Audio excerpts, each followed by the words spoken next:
and product development updates from the avenza team.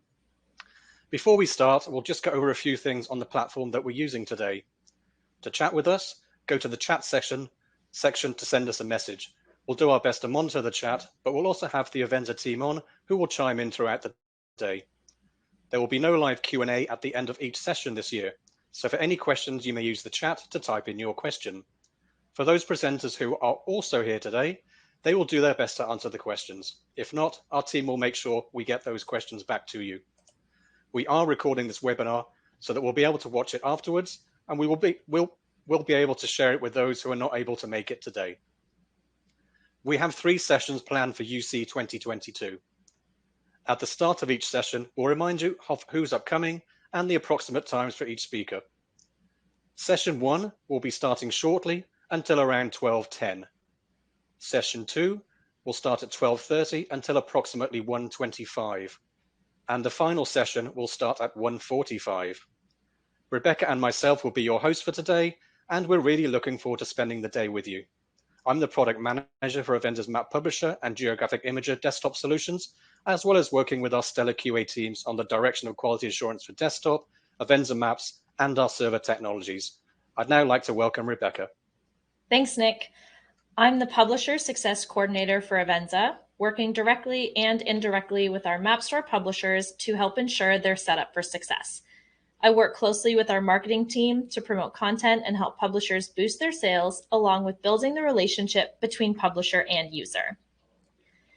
Make sure you follow us on social media today, Facebook, Twitter, and LinkedIn, and share our posts or create your own throughout the day using the hashtag AvenzaUC2022. Each post will enter you into our prize draw, at which we'll randomly choose some winners after today's event. We'll be giving away a license of each product, Map Publisher, Geographic Imager, and Avenza Maps to some lucky winners. Great, thanks, Rebecca. With all that said, we'll now proceed into session 1. We'll begin with opening remarks from Ted Florence, President of Avenza. After that, we'll move into the talks, starting with me for a Map Publisher and Geographic Imager Maps in Adobe product update, then Hans van der Marel on supercharging your map production with FME Auto and Map Publisher, then Tom Patterson on extreme map rectification with Geographic Imager, and finally Nat Case on Map Publisher, My Maps, QGIS, building an efficient workflow for guidebook maps. Now here's Ted to say a few words and to welcome you all.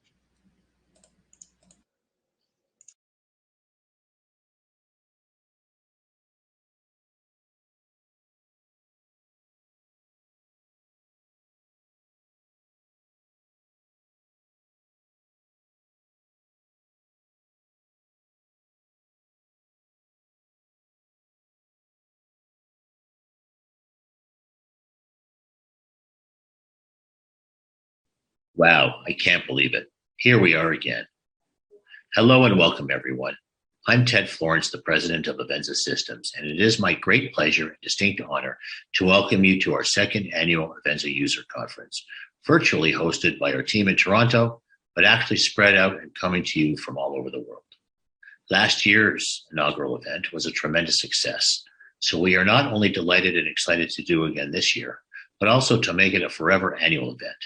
So as long as we continue to have something to say, and as long as we have great users like you and wonderful content providers like you'll be hearing from today, and as long as you want to listen and learn, you can count on hearing from us in this manner every spring, and to hopefully seeing us live and in person in the near future when conditions permit. Sadly, and similar to last year, we are still in the midst of a global pandemic.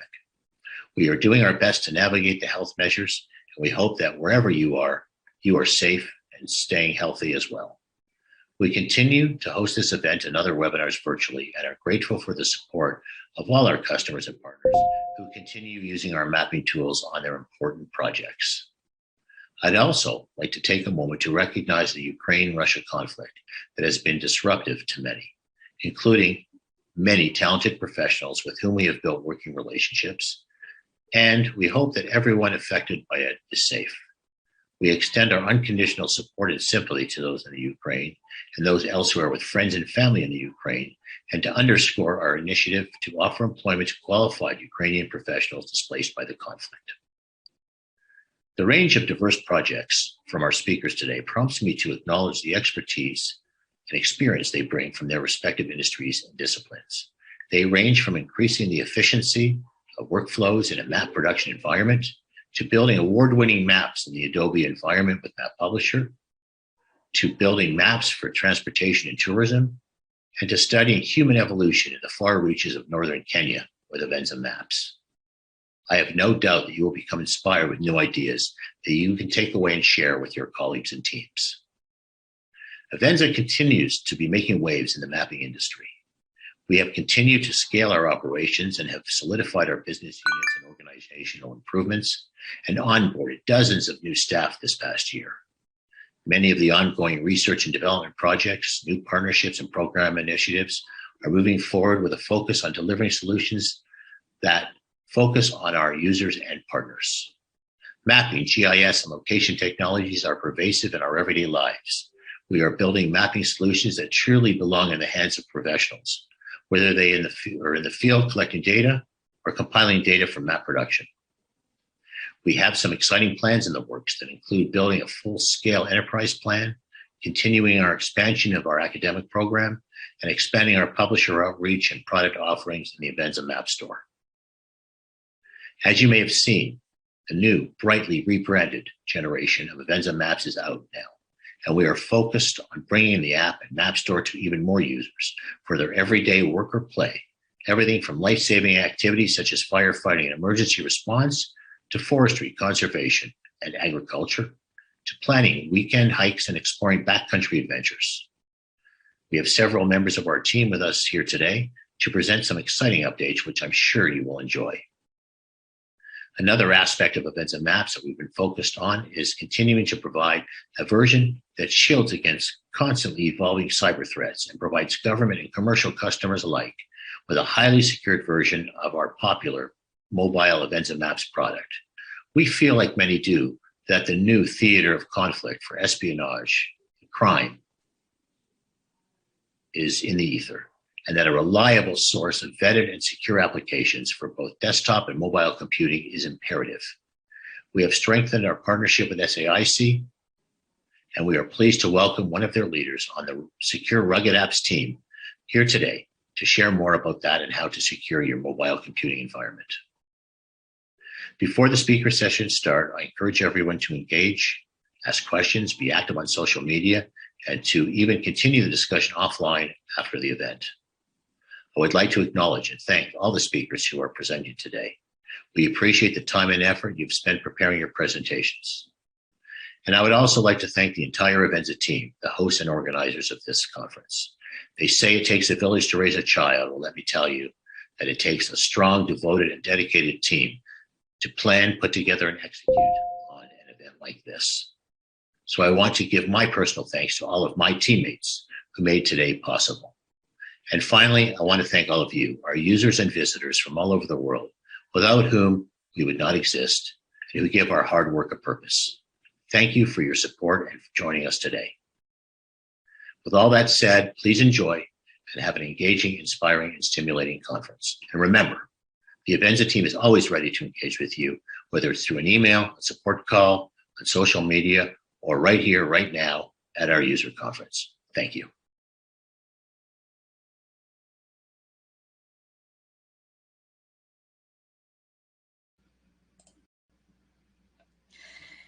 Thanks very much, Ted, for your opening remarks. Well, I noticed we had a little technical difficulty at the beginning, so I'm just going to go over something from the opening as well, and then we'll continue on. So today's session will offer a mix of virtual sessions from presenters who will share their experience of Avenza's mapping products and their work, mapping tips and tricks, and product development updates from the Avenza team. So just to chat with us, which is on the right-hand side, please feel free to say hello or ask any questions in there. And I would like to give a warm welcome to everyone joining us from all over the planet today. We have people here from South Africa, France, etc. Lots of people in Canada and North America. So thank you again for taking the time to join us. We're really happy that you're here. So we're going to move into our full agenda today. Nick will be giving an overview of what we've been working on in Map Publisher and Geographic Imager over the last year in his Maps for Adobe update. Don't forget to use the chat to ask questions, and we'll do our best to respond as the video plays. I hope you enjoy.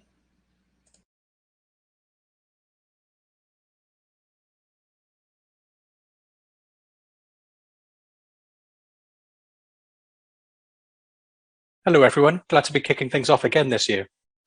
This presentation will provide an overview of the latest amazing features and enhancements we've developed for Map Publisher and Geographic Imager, and how we continue to bridge the gap between GIS and high-quality graphics directly within the Adobe environment.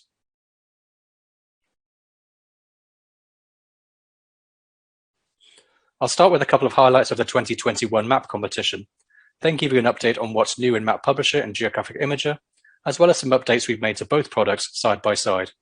I will be monitoring the live chat if you have any questions as we go. Last year, our stellar marketing team restarted our map competition, which had been idle for several years. We saw map makers and cartographers from around the world submit their best work. We had some really impressive displays of cartographic design submitted, with competitors demonstrating how they use Map Publisher and Geographic Imager to make eye-catching and impactful cartographic products. Last year's winner was from Roger Smith, expert cartographer and owner of Geographics in Wellington, New Zealand. Roger's grand prize-winning entry is a truly remarkable display of map craftsmanship. The map provides a detailed look at the topography and trail coverage surrounding one of New Zealand's most beautiful wilderness areas. His expert's usage of natural color base maps and shader relief creates a truly stunning result. The topographic map focuses on the area covered by Westland Tai-Poutini National Park, Oreiki Mount Cook National Park, and the adjacent conservation parks and designated wilderness areas. It presents park boundaries, backcountry walking trails, and the many camping shelters that are scattered throughout the area. The map itself is designed for print as a wall map and utilizes a natural color base map to create an eye-catching visual guide for the region. The map can be used to familiarize park visitors with the area and assist recreational visitors with trip planning in the rugged backcountry trails. The natural color base map is designed to maximize viewer understanding and appreciation of the physical environment while providing a pleasing backdrop that highlights important points, trails, and places on the map. Roger will be presenting at this conference later today, so you can learn more about Geographics and their work then. Runners-up prize was for this impressive topographic reference map of the Monte Rosa area by Foreland. It was a collaborative effort between Remo Nardini, founder and chief technical officer, and the whole Foreland team. The map is centered on two of the most renowned mountains of the Alps, Monte Rosa and Monte Cavino, which is commonly referred to as the Matterhorn. The map encompasses a massive and diverse area, from the glaciers and valleys crossed by the Alta Via N1 highway in the Aosta Valley to the panoramic snow-capped peaks that the Alps are known for.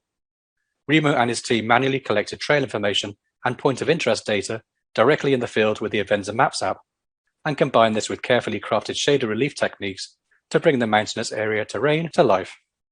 The map itself is designed for print at 1 to 25,000 scale and is meant to offer a high-quality waterproof and tear-proof map for use on the trails. The map provides an abundance of useful information for hiking, camping, mountain biking, and a host of other summer and winter outdoor activities. Smart label placement means this map is not only impressive to look at, but highly functional when out on the trails. If you would like to get further inspired and maybe submit your work to the 2022 map competition coming later this year, check out the Avenza Map Gallery. This showcases more impressive maps and eye-catching cartographic works produced by map makers and geospatial professionals. You can also read more about the winning submissions from Geographics and Foreland. So to the product updates. Firstly, I'll spotlight a selection of improvements and new features we made recently to Map Publisher since last year's user conference. In version 11 of Map Publisher, we have introduced a new mode for our map attributes table. Due to long overdue change that Adobe made in their CC 2022 release, this enabled us to make this long requested update. In all previous versions of Map Publisher, only selected features on the artboard had attributes listed. We have now been able to add a Show All Features mode, which enables you to highlight art by selecting in the attribute table through click, Control-click, and Shift-click.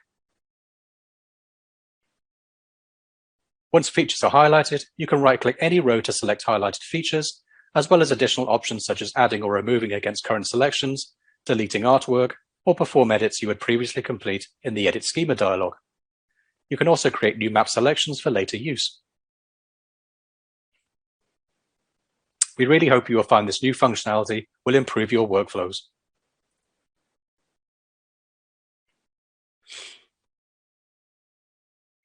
You can now import the topo.json format, an extension of GeoJSON that encodes topology. Rather than representing geometries discretely, geometries and topo.json files are stitched together from shared line segments. This feature was released in version 10.9. We understand that finding data can often be difficult depending on where you are located. In version 11 of Map Publisher, you can now import data downloaded from your favorite OpenStreetMap server directly into Illustrator with all attributes and georeferencing retained. We did have an interesting use case from a customer a couple of years ago. Our vector crop tool allows you to crop art to an area using specified coordinates, while the crop to shape tool crops based on a selected area. The alternate use case was to inversely crop, basically delete art inside specified coordinates or a selected area. I call it the Area 51 example. Please note, despite these screenshots and commentary, inverse crop will be named Erase in the Map Publisher 11 release. So here's where you can see, here in the screenshot, you can see where to find the new tools and note to have an area selected. When I click Inverse Crop to Shape and choose all layers in the document, all data within that shape is deleted. As mentioned, you can also specify coordinates to inversely crop to, either by inputting manually or by using existing map locations. So now to improvements we made recently to Geographic Imager. Our Terrain Shader tool allows users to create dramatic shaded relief visualizations with elevation data. Combining hill-shaded elevation datasets with imagery can create striking topographic representations. With the 6.5 release of Geographic Imager, we have added a document blending mode option. When the Apply Overlay Image option is selected as a colorization schema, users can select from a range of native Photoshop blending modes that improve how imagery layers are overlaid with elevation data. Users can now install embedded georeferencing within Photoshop's native file format. With this significant improvement to Geographic Imager, you can now include adjustment layers, layer masks, annotations, file information, keywords, and other Photoshop-specific elements, all with georeferencing intact in the PSD or PSB format. So now to improvements we made recently in both Map Publisher and Geographic Imager simultaneously. As many of you are aware, in Map Publisher 10.9 and Geographic Imager 6.5 released late last year, we have removed compatibility with Adobe CS6. CS6 was originally released in 2012, and Avenza has ensured that Map Publisher and Geographic Imager were compatible with it for each release. Our development unit has, however, been held back in leveraging new Adobe functionality in our tools, as a lot of time and resources have been redirected towards maintaining compatibility and developing workarounds for CS6. We also see the numbers of customers that were still using CS6, and it was very low in comparison to the latest CC versions. By discontinuing this support, we will be better able to increase our compatibility with Adobe's new functionality and improve the user experience all around. Our new attribute viewer in Map Publisher is a prime example of this, as well as being able to support the new Mac M1 processor. So our model going forward will now be compatibility with the latest Adobe plus one version back only. So now to an update on operating system compatibility. Due to the removal of CS6, we have also removed compatibility on macOS 10.14, which was the last macOS you could technically run CS6 on. Also, with the addition of Windows 11 as a supported platform and low usage of Windows 7 with our customers, we have made the decision to remove Windows 7 as a supported operating system. These changes were made in the Map Publisher 10.9 and Geographic Imager 6.5 releases. After significant work on our underlying libraries and integration of required updates into external libraries, and we do thank you for your patience, we're very happy to announce that full native support for the M1 processor will be in Map Publisher 11 and Geographic Imager 6.6.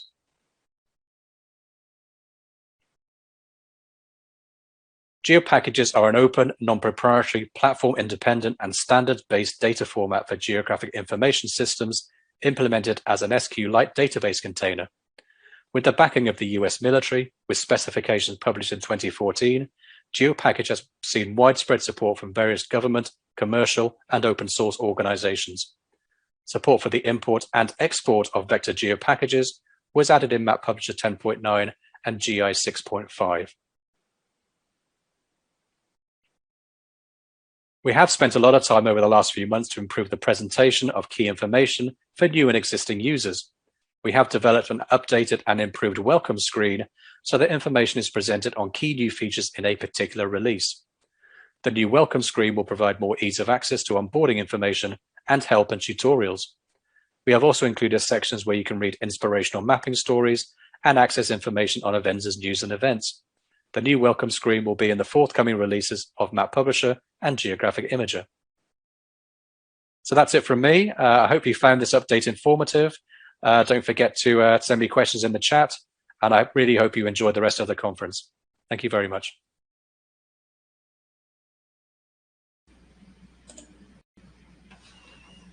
Thanks, Nick. Wonderful to learn more about the winners of our map competition.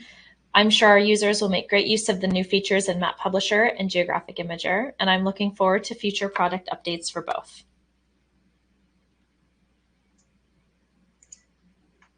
Thanks, Rebecca. So we did have a couple of questions in the chat. And there's, I guess, another update I'd like to give to you guys. Again, sorry for the tech issues at the start of the conference. You can blame me for that one.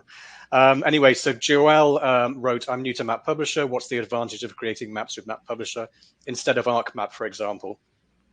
So really, Hans, gave a response. It gives Hans more flexibility. He already had the Illustrator skill set.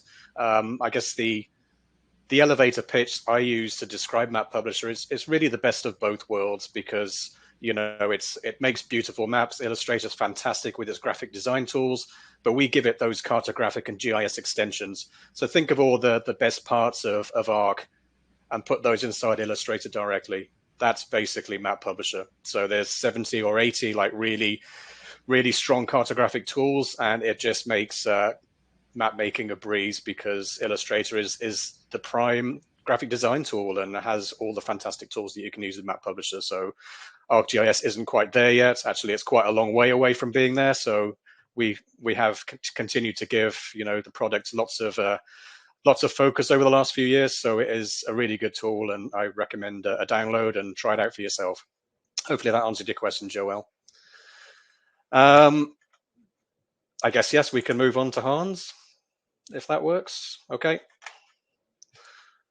So this is Hans, and he is the owner of Bread Geographics, a longtime partner of Avenza and user of Map Publisher and Geographic Imager.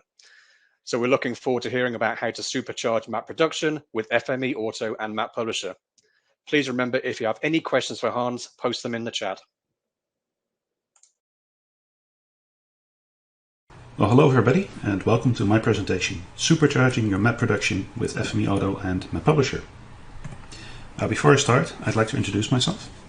My name is Hans van der Marel, and I'm the owner of Red Geographics in the Netherlands. I started Red Geographics back in 2004, but I've been a Map Publisher user since late 1997, so it's about 25 years by now. And I've been an Avenza partner for pretty much that entire period. My first introduction to Map Publisher was being a beta tester for, I believe it was version 3.5. Red Geographics is a team of 3 people, so besides myself, I'm being helped by Inge and Veerle, and with the 3 of us we take on all kinds of stuff. Most importantly, we are a partner for both Avenza, so we resell their products, and we do training courses and tech support and promotion and everything, and we do the same thing for Safe Software, which is the producer of a package called FME. I'll tell you a little bit more about FME because it's quite important for this presentation, but I'll do that later on. And so, aside from just selling and supporting the software and doing the training courses, we also take on projects from time to time. And those projects that we take on tend to usually fall within the category of projects that require a high degree of automation or a lot of GIS data wrangling.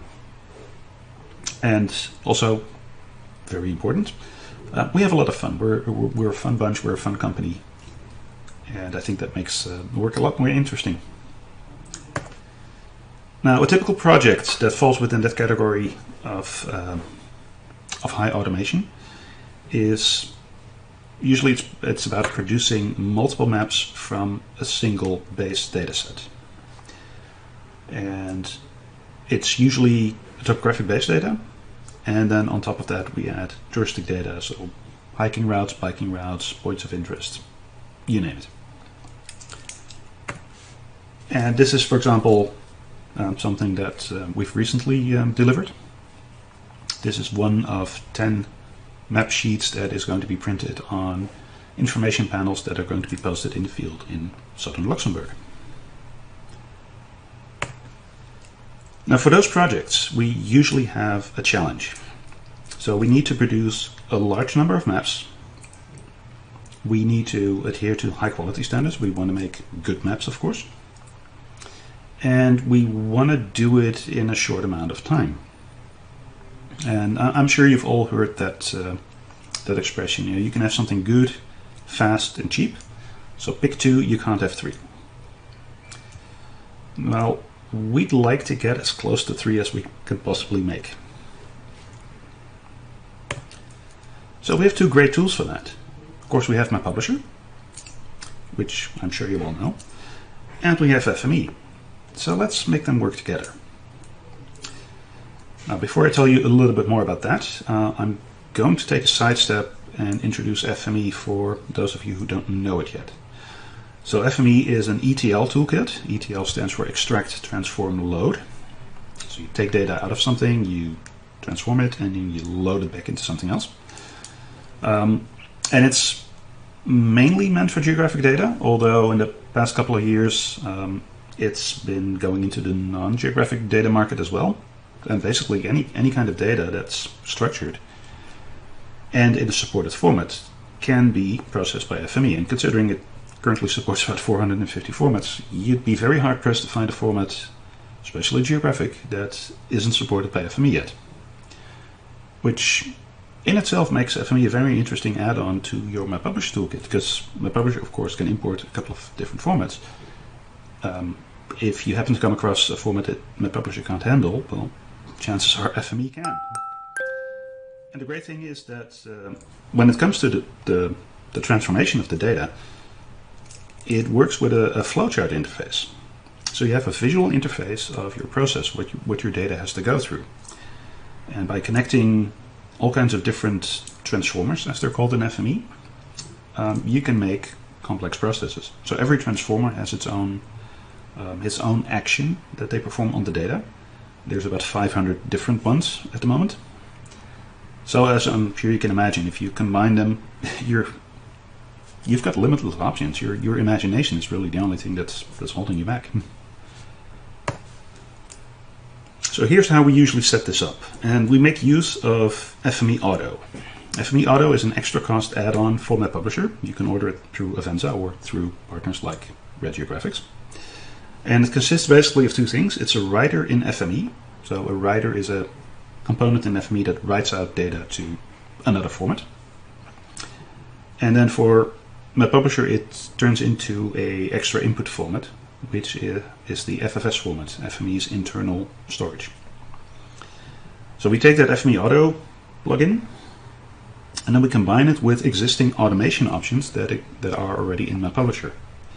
And by doing that, we can cut production time on those maps in some cases down to seconds. It depends on the complexity of the map, and they may not always be like print-ready maps after a couple of seconds, but it saves you so much time. Not only just time, but it also saves a lot of tedious work, like importing a couple of layers from a database and make sure that they're in the right order, and have to repeat that for 100 maps. It becomes a drag. So the setup that we have, I've created a small sample project for this. The setup that we have is we've got a PostGIS database with topographic data.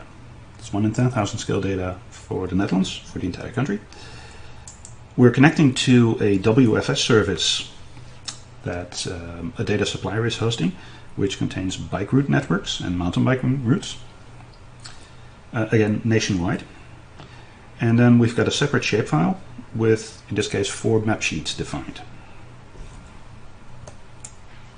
So what happens is FME is going to read that shapefile with the map sheets. It's going to use that to read data from the database and from the WFS service, clip those data sets to the map sheets, make sure that all of the data is going to MapPublisher in the correct order, so all of the layers end up in the correct order. And it does a little bit of pre-processing on the data. Then for every map sheet, it sends that data onto MapPublisher. This does require that both MapPublisher and FME are installed on the same machine and that Adobe Illustrator is already up and running. When the data is coming into MapPublisher, it's automatically applying predefined map themes. So we're using a template document with the map themes defined.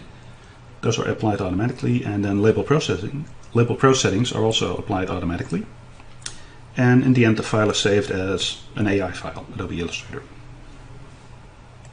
I'm going to take a closer look at the FME side. So this is the process. Over on the left side, you'll see the reading happening. So the first one is read the map sheets out of a shapefile, and that's being used to trigger 2 transformers, 2 feature readers, which are each reading data from another data source. So the first one, the top one, is doing the PostGIS database, and the bottom one is doing the WFS service. And one of the interesting things about the feature reader transformer is that it can use the extents of an initiator feature to query that external data source. So it's reading only the stuff that falls within my map sheets from the database and from the service. Then we do a bit of clipping to make sure that everything is nicely cut to the borders. We do some sorting to make sure that everything ends up, all of the layers eventually end up in the correct order, so we don't have to do that manually. And then a little bit of processing, basically it's just filtering out some geometry types. Some of those layers in the database, they contain both points and areas, and like for example for the buildings I'm only interested in the areas, and so on. And then everything is being output to MapPublisher by a writer. And so the brown blocks on the right, they correspond to layers that are going to end up in MapPublisher. There's a couple of settings on the writer that we need to make sure that we use correctly. So what I'm doing is I'm specifying a template file to be used. So that's an empty Illustrator file with just a couple of map themes and a predefined artboard. I'm looking for that word. I'm specifying that it's using the map sheet name as the file name, so every map sheet ends up as a separate file. I'm specifying that once it's done reading and processing, it should save and close the file, so it doesn't keep it open in Illustrator. And then on the map view that it sets the scale to 10,000. Then for the sorting, I assign a number based on the original table or feature type name from the database or the WFS service. And that's being used then to sort the data. And since those tables correspond to layers in Illustrator, this makes sure that all of the layers end up in the correct order. Going on to the MapPublisher side. So I've got a couple of map themes set up, and for every map theme I've specified the auto assign options. Now this is a feature that you may not be familiar with, but basically what it means is that in this case, as soon as a layer is being imported which matches a certain criterion, in this case a layer name matches or contains the word terrain, then it's being applied to this particular style sheet. And so we've set it up for all of the map themes that we've done, and this will automatically make sure that the layers go to the correct map theme and it applies them. and you can set that up in the Map Publisher automation settings. That's that little lightning bolt icon in the import-export group. So I specified that applicable map style sheets are going to be applied, and then a few tabs to the right there's the labeling tab, where I can specify that label pro settings need to be applied. So let's see this in action. I'm going to switch over to FME. Here's that process that I've set up, and I've already got Illustrator running in the background. I'm going to hit run. It's going to read data from my shapefile. It's then going to read data that falls within the shapefile from an online database and from the online WFS service. You can see the numbers adding up. That's the number of features being read. As it's going through, you'll see that it's going to go through the sorting part and then the filtering part and the processing, and it's now busy writing. It's pushing the data onto Map Publisher, which you'll see opening up in the background. And it's going to go through, in this particular case, 4 separate map sheets that are going to be written.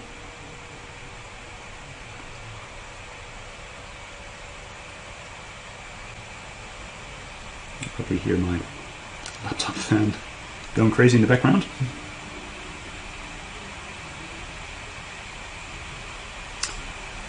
And that's it. So that took, I don't know, I think it took about a minute. And I've got 4 map sheets that are done exactly the way I want them.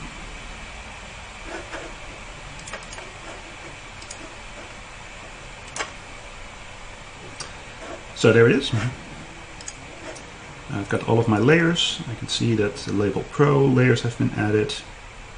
They're all in the correct order. So this is, like I said earlier, this is maybe not a finished map yet, but it's definitely something that saved me a lot of time. If I would have had to do this manually for a lot of maps in a row, it would be a very tedious process. So let's switch back. One of the things to keep in mind is that we usually use this for maps, but it doesn't always have to be maps. So here's a sample of something that I've done last year. We were asked to produce about 200 of these elevation profiles for hiking routes in Luxembourg. And so we had a file geodatabase with routes and contour lines. We used FME to generate a DEM out of the contour lines. We drape the route over the DEM, so it turns into a 3D line. And then we generate a profile where the x-axis is the length along the route using measures within FME, and the y-axis is the elevation. Take that out of the 3D route. We output the whole thing to my publisher. We apply the styles, and another option in the Map Publisher automation settings is to automatically save a PDF file, which we've done. So we hit start, and it's, I think that one, since it's about 200 files, I think that one took about 15 minutes to run through. So yeah, we can cut production time down to seconds, and it's amazing. So in conclusion, we'd like to say we love making maps, but we like to automate the boring bits. So we leave time for the fun parts of the cartography, so the actual twiddly bits of text placement and all the fun stuff. The other good thing about this setup is that automation brings also a reduction of user error. So I'm sure you can imagine if you have to go through the same steps to produce, for example, one of those elevation profiles, and there's 200 of them, you're going to get bored and you're going to lose focus and you're going to slip up and make mistakes. Like, for example, saving it with the wrong layer order or saving it under the wrong name or whatever. And hopefully you catch those mistakes in time, but there is a risk that you don't. And so if you can automate as much of that as possible, you're going to take that risk away. And so FME Auto, or FME in general, I think is a great addition to any Map Publisher toolkit. I think anybody who's using Map Publisher a lot could definitely benefit from this. So thank you very much for your attention. I'm going to stick around for any questions that may arise, but you can always contact us or check us out on social media.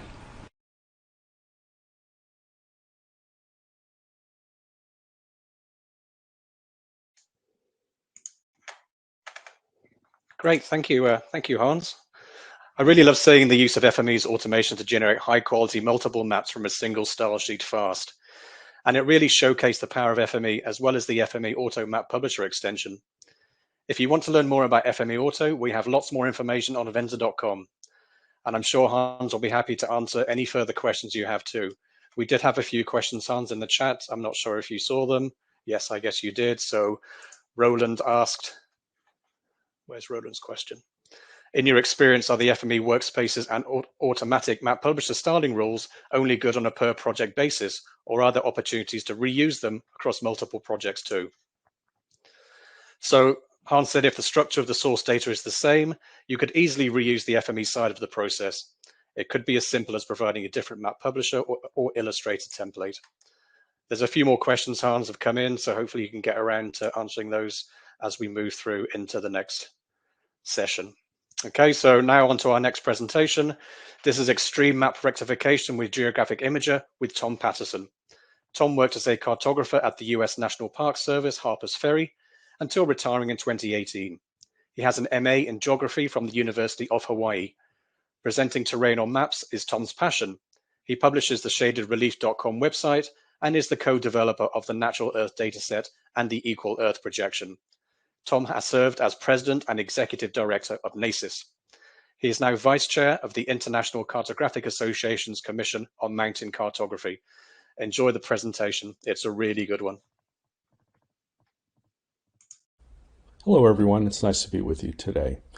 I'm working on an update to the Natural Earth dataset, working on coastlines, rivers, and lakes initially, and I want to show you what I have. So I'm going to open up Adobe Illustrator file.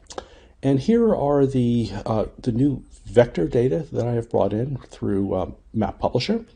And it's all pretty good. It's more spatially accurate than the old Natural Earth data set.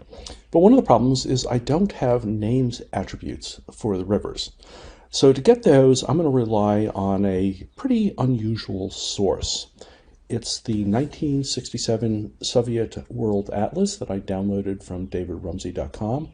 Here's northwestern Russia. It's a two-page spread. You can see the crease in the middle. And look at this. It has a graticule, which is all very nice, but I don't know what the projection is. It looks like it could be an azimuthal or a conic projection. And I'm compiling Natural Earth in the geographic or WGS84 projection, as it's called in Map Publisher. So I'm going to have to rectify this and reproject it to the WGS84. Now, one of the reasons I'm using this atlas is, we'll zoom in a little bit, is that it's, well, very nicely designed, and it has many rivers on it, and what's more, it has lots of river names, and they're all Romanized, which makes life very easy for me. You'll also notice that the graticule intersections have coordinate values on them, and this is something that I added as a separate layer in Photoshop, so when I'm doing the control point placement, I actually know where I am. Because if you miss one of these graticules or put the wrong number in there, it just messes up the map rectification. So without further ado, let's rectify this map. We'll go to the File drop menu to Automate, and here's all the Geographic Imager functions. We'll go to GeoReference, and at the top you see the map where we're going to be placing the control points. It's very small, and so we'll have to get the magnifying glass and zoom in quite a bit so we can see the control points. Okay, there they are. And then get the Add Control Point button, go to each of the intersections. We'll do this first one here, and a row appears, double click on it, and we'll specify WGS84 so we could enter latitude and longitude coordinates. There's the first one. So the first control point has been placed. Then it's just a matter of clicking on every other intersection and doing the same, entering the latitude and then the longitude and so on. Now there's 92 control points on this map, and we're not going to do all of them now. I did them earlier today, exported the control points as a CSV file, and I'm going to re-import them by clicking this button right here. So here's the Soviet Atlas control points as a CSV. We'll double click that. We just brought them all in, and if I zoom out from the map, you can see that there's now 92 control points on the map. So at this point, we're ready to do the rectification. So the first thing that we need to do is go to the bottom of this window and click on Specify to specify the coordinate system. And we will select WGS84 since that's what the map publisher file is in. But if you wanted to bring this into Equal Earth or any other projection, you could do that by selecting it. So we'll select WGS84. And then next, go up closer to the top and click the Rectify Using button. And then a menu appears, and there's various equations that we can use for the rectification. If we only have 3 or 4 points, we can use a fine, but we have 92, and so we can use quintic polynomial, which is more accurate. And then just click OK. The transform dialog appears. We'll click transform, and then the magic happens. Geographic Imager will transform this unknown projection to the WGS84. We'll zoom out. And now we see that the latitude and longitude lines are straight, as we'd expect on a cylindrical projection, but the outer envelope of the map is, of course, arced. Now, also notice that Geographic Imager not only reprojected the atlas map, but also the coordinates. And we don't need the coordinates anymore. They were just a temporary measure, so we'll delete those, and we will save this using Quick Save to Format as a GeoTIFF and put it on the desktop. Give it a slightly different name. There we go. Now let's go back to our Adobe Illustrator map, and we will import that rectified image. Would import map data, browse, there it is, okay, okay, okay already. And now we see the rectified image. Let's take a closer look at this. I'm going to turn off the modern hydro layer and just show you the graticule and toggle the graticule on and off. So you can see this map publisher graticule that I'm toggling is almost identical to the graticule on the Soviet Atlas map. So I think we nailed the rectification in this case. But look at this. If I turn on the modern hydro layer, the coastlines and rivers don't align with the map below. And that's because I think that the Soviets deliberately distorted the geography of the map. Now, what we have is probably close enough to read river names off of the rectified Soviet Atlas map. But in this exercise, we're going to do this a little bit better. We're going to use a really cool tool in Photoshop for aligning the modern rivers with the Atlas map almost exactly. So the first thing I'm going to do is export the hydro layer, because we're going to have to bring that into Photoshop. So we'll go to Map Views. Here's the hydro layer, and we're going to export this as a shapefile. Put it on the desktop. Very good. And now we will go back to Photoshop and Geographic Imager, and let's import that shapefile. To do that, we go to the File Drop menu, down to Import, and Geographic Imager, Lines and Areas, Import.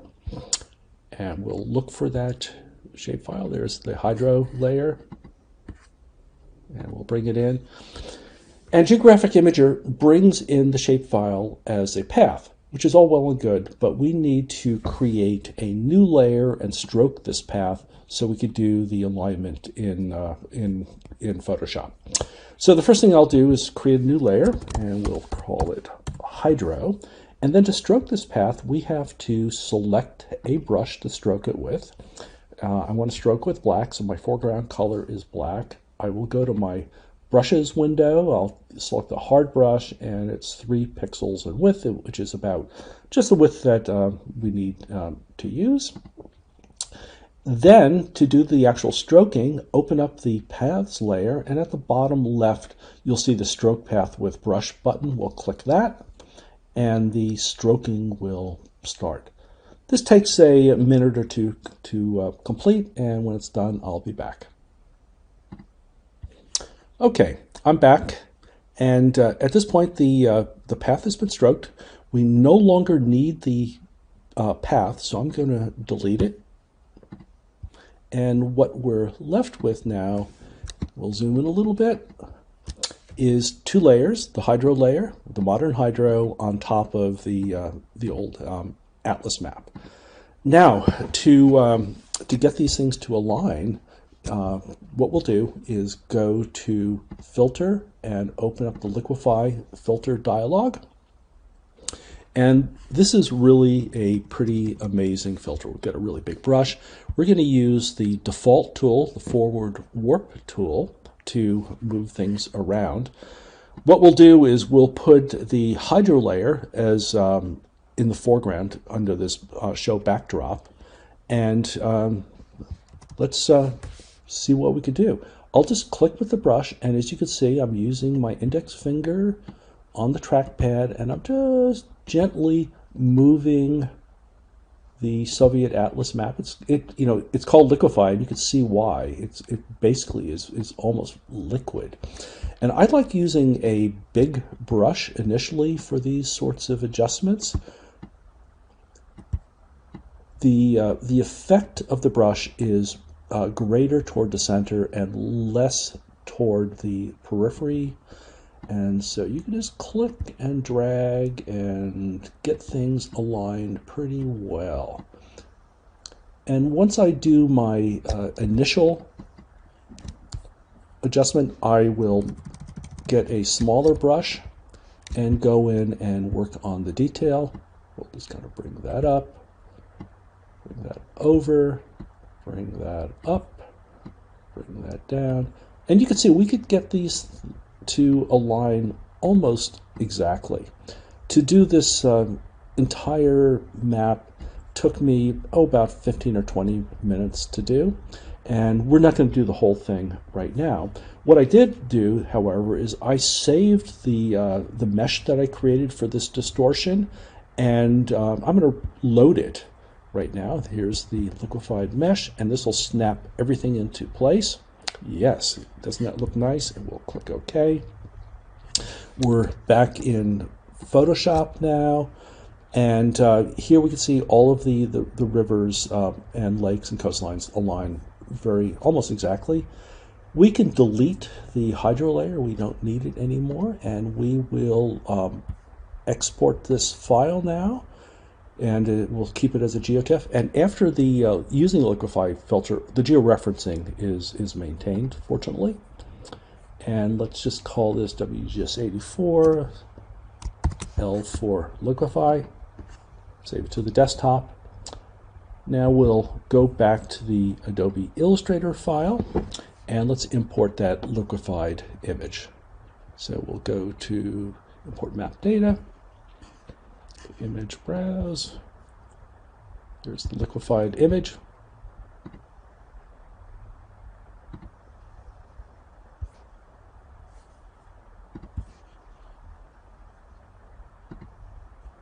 And we'll bring it up to the next higher layer there. So what I'll do now is toggle the liquefied image on and off. You can see how it aligns to the coastlines and rivers a lot better. And look at the graticule. That shows the distortions that the Soviets applied to the map. It's kind of unusual. It's not systematic at all. So anyway, we've just basically thawed this cartographic relic from the Cold War, and now I could zoom in on this map, and it's a little bit blurry because we used a low-res version, but I can now read the river names off of the Soviet map, and then select the various rivers and go into attributes and apply those river names. So that's in a nutshell how I did extreme map rectification using Geographic Imager and the Liquify filter. If there's any questions, I'd be happy to take them. Thank you.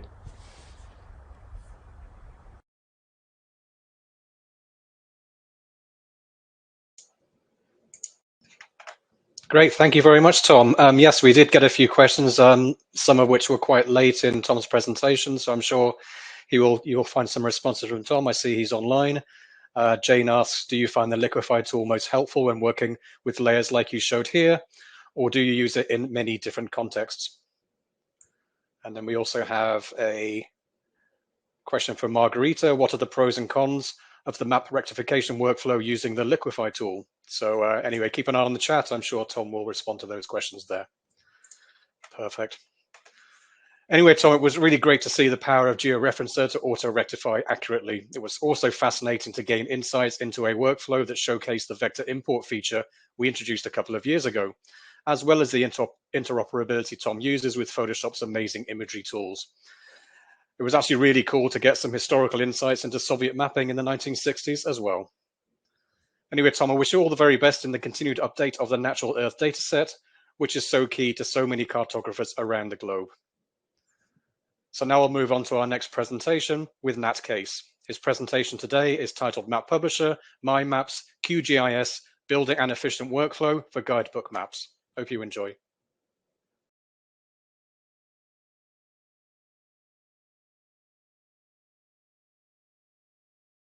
Hi, welcome to my office off the dining room here in Northeast Minneapolis. As I said, my name is Nat Case. I'm a freelance cartographer. I worked for 22 years as head of production for Hedberg Maps, map publishing company here in Minneapolis, and I've been freelance for the last 9 years.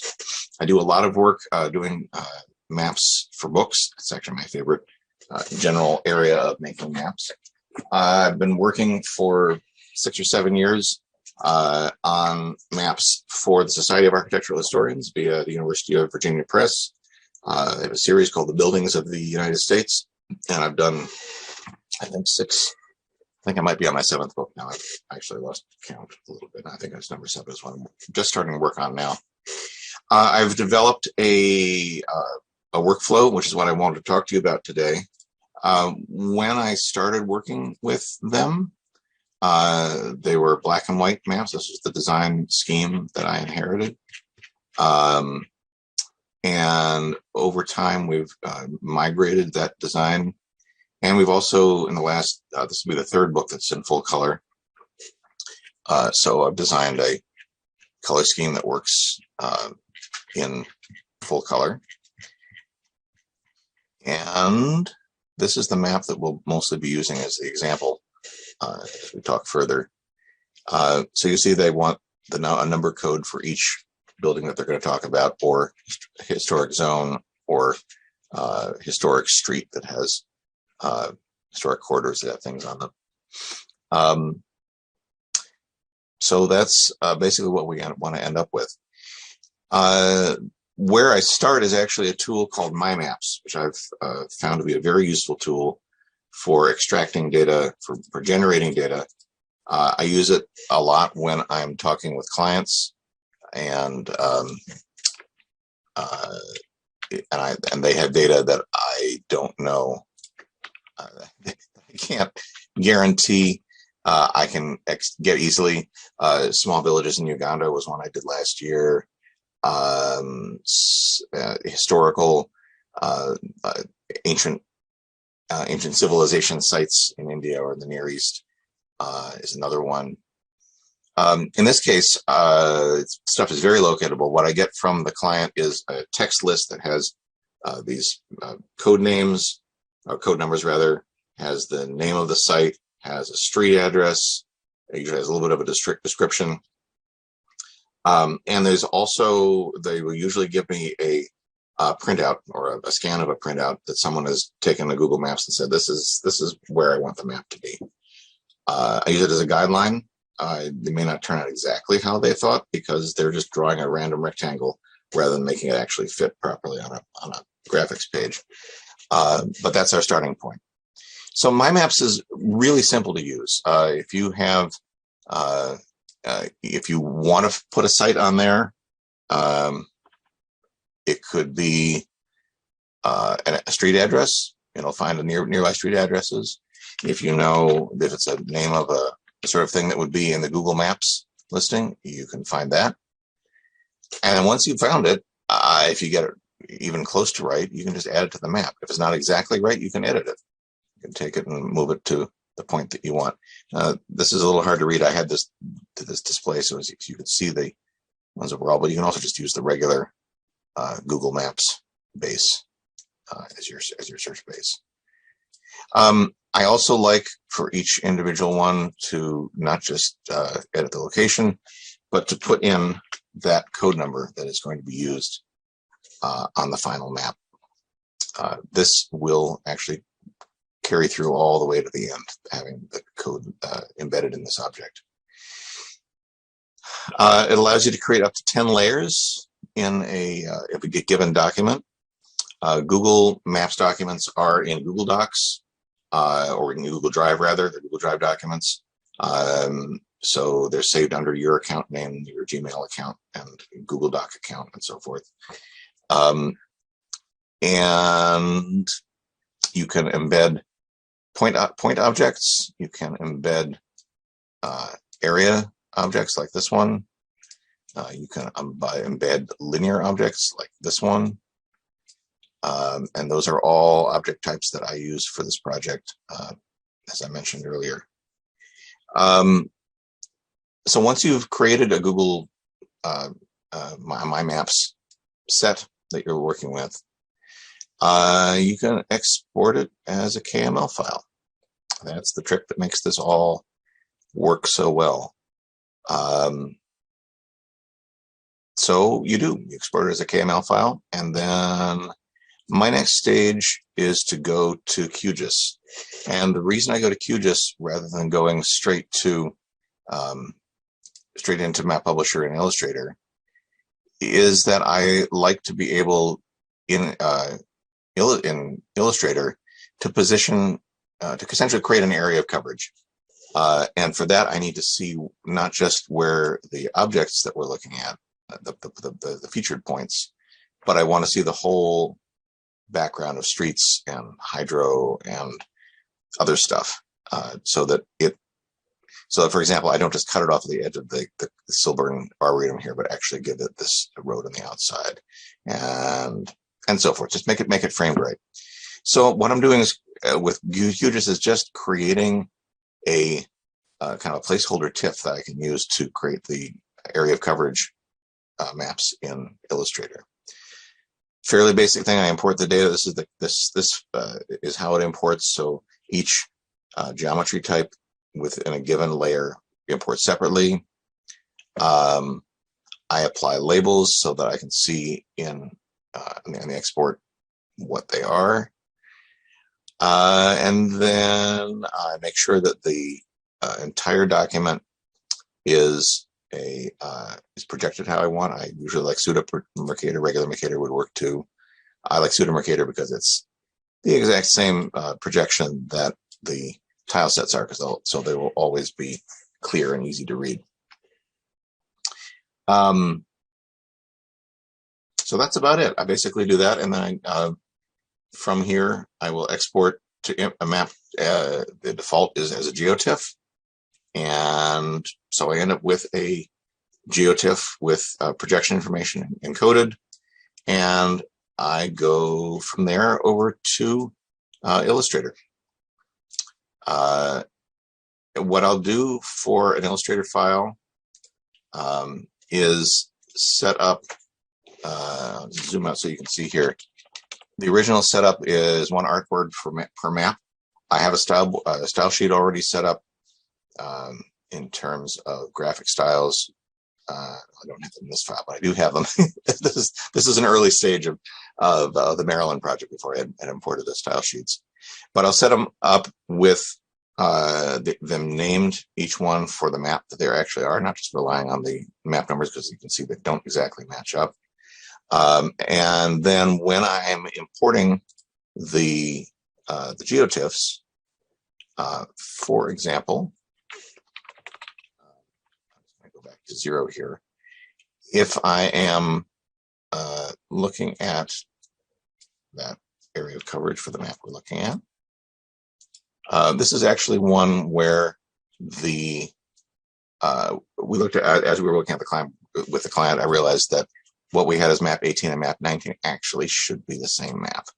So that's why it looks kind of funny. And I just make it go to the map, the correct artboard. And then I can, of course, use the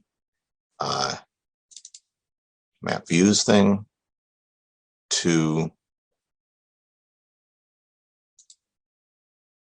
no, I don't want that. It's going to the wrong artboard.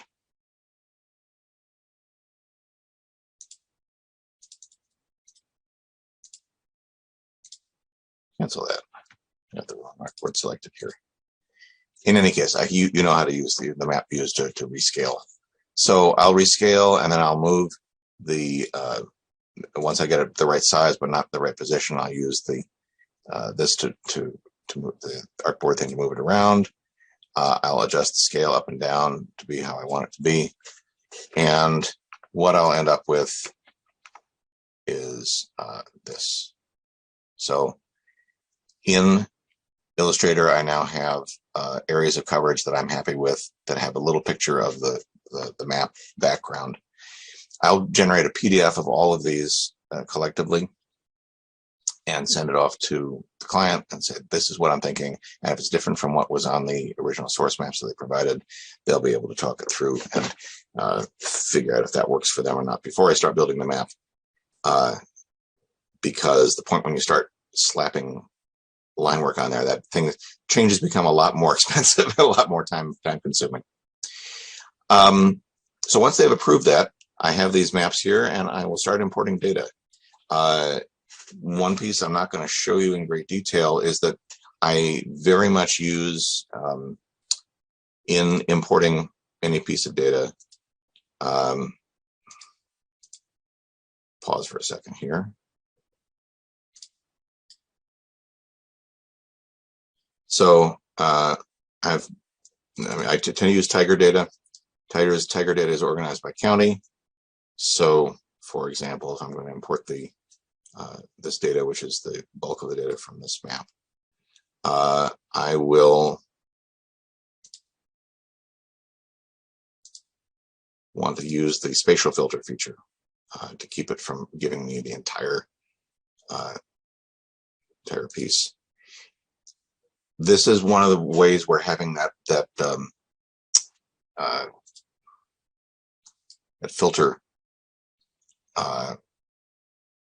having that TIFF image there is really helpful in that it creates a bounding box for that layer that I can then crop to. And so it does. It takes a minute to do it, but it does it.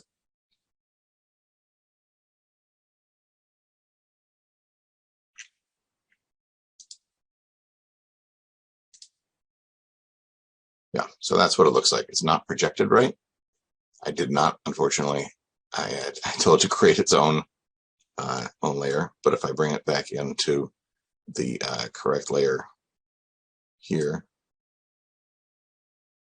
it lines up perfectly, and it's already cropped. It doesn't, as I said, doesn't give you the entire Baltimore City street base. So I can then use that data. I'll show you a raw one that's only been partly imported. Excuse me, I'm going to show you that.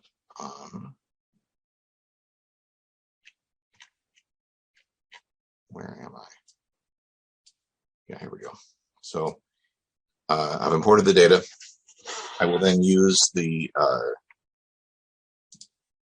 map selections thing to sort out roads in particular, so that I will take freeways and be able to make those bolder. Maybe take major highways and do the same thing. so I can use that without having to split the layers. Sometimes on other projects I will split things by functional class. I find I don't have to do that for this one. And then I label I just use the regular label features function rather than Label Pro. Label Pro is a lovely little tool, but actually I like to be able to make the choices about what I'm going to keep and what I'm not going to keep out of this data set. So it takes a little longer maybe, but I end up with the selection of streets that I actually want. So you can see this is in progress. I've cleaned up down here. I have not cleaned up here. And I have a map just like that. And that's how I do it. That's really all I have to say. As I say, I use pretty much all these tools one way or the other in most of my projects. Map Publisher is a terrific. It's my workhorse. I don't know what to do without it. So thanks for letting me talk to your ear off a little bit, and hope you found some bits of this to be useful for your future work. Thanks.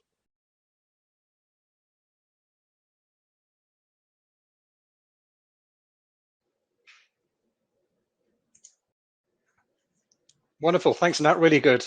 Thank you so much. It was great to see the combination of applications that work so well for you in your work and complement Map Publisher so perfectly. It's also really good intel for us in product management. As with Tom's presentation, it's also great to see the new features we've developed over the years becoming so integral in workflows, such as the spatial filter tool used for import. So we had a couple of comments. So Steve wrote the spatial filter, I guess just to back up my topic there, works great on PostGIS2. You can query a data set that is several gigs in size very fast. Roland asked you, and I saw there was a response there, is there a format that you would find more compatible or usable for sharing data between QGIS and Map Publisher? For vector art, no, I usually use shapefiles out of habit. Now that GeoPackages are supported, I may switch to that.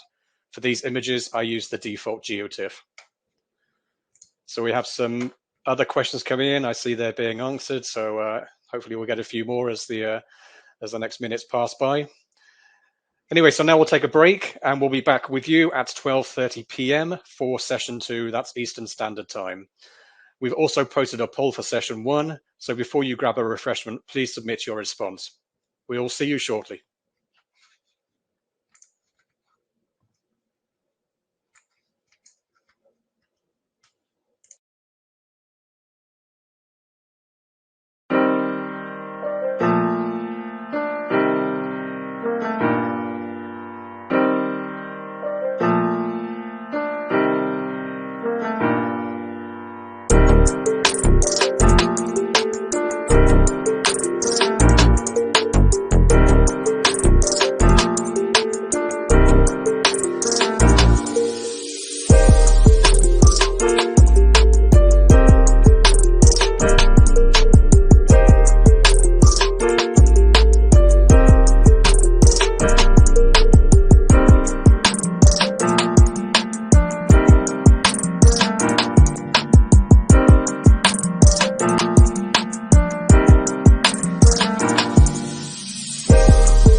Hi everyone, welcome back. Please remember to use the chat to enter your questions for the upcoming presenters. And a reminder to use the hashtag AvenzaUC 2022 on social media when sharing or tweeting about today's event. In this session, we'll have 4 presentations. First is Roger Smith with a presentation titled My Take on Making Maps. Next, we'll have Sid Sharma with Climbing Towards a New Horizon of Avenza Maps. After that, my presentation, Behind the Curtain of the New Avenza Map Store. And lastly, we'll have Larry Garland with Transforming a 120-Year Legacy of Mapmaking.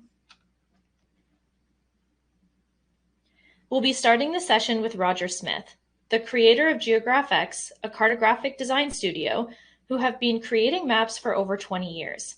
In 2013, it managed cartography production for the Earth Platinum World Atlas, the largest atlas ever printed, and the winner of the IMIA Global Award for Best Map Product. Let's get into the presentation. Hello there, I'm Roger Smith. I'm from GeographX, a small map design studio down in Wellington, New Zealand. I've been making maps for over 20 years now. I wasn't formally trained, so it was all a bit of a dog's breakfast back in the early days. My approach to the task was a little unconventional probably, and the results predictably unpredictable. But despite the many mistakes, there has been the occasional success. I'm still learning.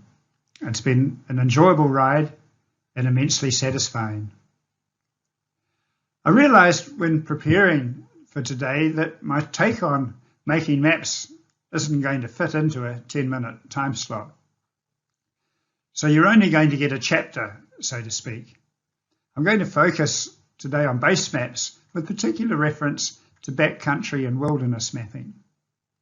This is my favourite genre, as I have a passion for the natural world and the great outdoors. And another reason to like backcountry maps is that they tend to be very low maintenance compared to urban themed maps when it comes to updates and revisions. So although I had very little idea on how to make a map when I established GeographX, I did have firm views on where the maps that then existed were failing to achieve. To my mind, none of them conveyed a truly organic or realistic picture of the physical environment they purported to represent. They had legends explaining all the colours and patterns and symbols. They had contours and hill shading to indicate the lie and the severity of terrain, but I found them all a little bit sterile. To my mind, the maps were simply not communicating as well as they could be, and certainly not at an intuitive level. So my wish was to make maps that communicated more visually and collected more viscerally. I remember back then looking for a definition of what cartography was all about. I never found one I liked, so I wrote my own. It has become a bit of a personal mantra over the years. I've never forgotten it, and I've never had cause to revise it. Let's have a closer look at this. First, I think of cartography as an art form. It may be based on science, but creativity is required to soften the edges and push the envelope, to give a map heart and to make it zing. The key word is communicate. If your graphics do not connect at a subliminal level with your audience, then maybe you are just not effectively communicating. And I would stress here the need to communicate with a lay audience. Feedback from your peers is priceless, but feedback from people who know nothing about mapping is simply the best. So that's the background on why I want to talk about base maps. Developing better base maps was one of the areas I felt needed work. Creating better graphics so we could make better maps and communicate more effectively. Another important area related to the use of oblique map projections, but maybe we can talk about those some other day. So we set out to develop new base maps for New Zealand that didn't need explaining and didn't need legends. Base maps that lay people could understand. Base maps that were more detailed and that mimicked nature. Base maps with bold natural colours and textured kaleidoscope landscapes.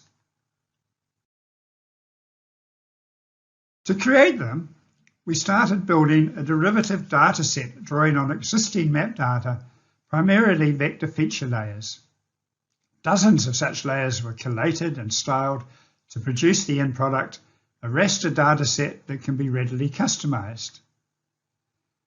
These natural color base maps have been well received, and we have used them extensively for some years now. They give context to our maps. They serve as a reference frame and as a canvas for the overlaying of additional artwork, thematic feature layers, and type labels. We also use them to drape over terrain files and dynamic 3D map applications. This slide is an oblique perspective view looking up the spine of the South Island. The straight vertical line you see is not a data fault in the base map, but an accurate representation of what the alpine fault actually looks like from on high altitude. Now, many people assume these base maps are satellite images. They are not. In fact, they offer several advantages over aerial or satellite photography, mainly because we can control the delivery of content to avoid unwanted clutter and highlight the features we feel are important. We can also guarantee cloud-free national coverage with consistent shadow lengths and direction, and we have no tonal matching issues of the sort that arise from adjacent aerial surveys conducted at different times of the year. Here we have a low-level, low-pitch angle perspective view to contrast with the previous high-altitude view. This is also a screenshot from a dynamic 3D mapping projection. And while the end game is very much wilderness mapping, our base maps do not totally ignore built-up and urban areas. Here we have part of Auckland with its international airport and the road network overlaid. Detail is important in these base maps. Here the lighter colour of the braided Tasman River flowing into Lake Pukaki is blended with the heavier blue of the lake itself. Now you probably don't notice the blending unless you know to look for it, but that is the intent. You would be more likely to notice if there was a hard boundary and a colour difference between the two. This blending also occurs where the rivers meet the sea. The processing sounds complicated, but it's not so bad because we have it all scripted in Photoshop.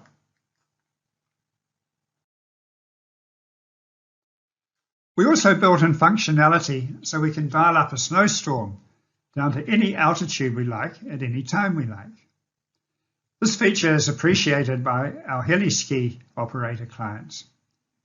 I have to confess it's not quite as sophisticated as I would like because it doesn't account for the heavier snow we tend to get on our southerly facing slopes. And now we have an example showing part of a completed plan view map of the Olivine Wilderness Area in Mount Aspiring National Park.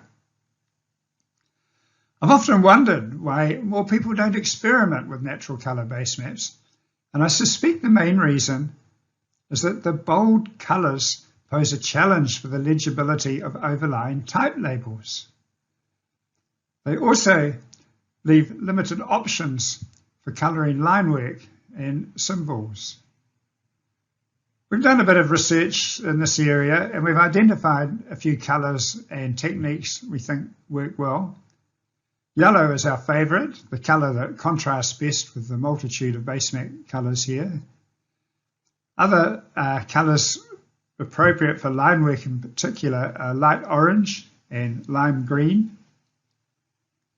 The type labels, as you can see, are generally reversed out, although conventional black type does work okay above the snow line. I also apply a contrasting black background to help lift the labels. I personally have a bit of an aversion to hard-edged halos, but I find a soft-edge drop shadow directly beneath the label works well, as does a soft-edge halo. The key here is to lift the labels in a way that improves legibility without it being obvious. Some subtlety is required, but when you do find a formula that works, you can always save it as a graphic style for use on a bulk selection. More type labels here. This time we're up in the Nelson Lakes National Park.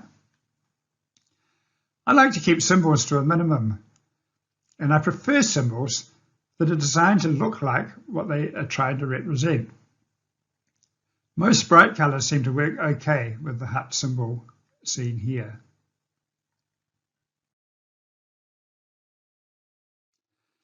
This is a perspective oblique view of Westland Taiputini National Park. I have included it because I've attempted to introduce a bit of mood and drama with the storm clouds, and in doing so, de-emphasize the country on the far side of the divide, which lies outside the park boundary. Getting a little creative like this can go a long way towards making your maps more appealing.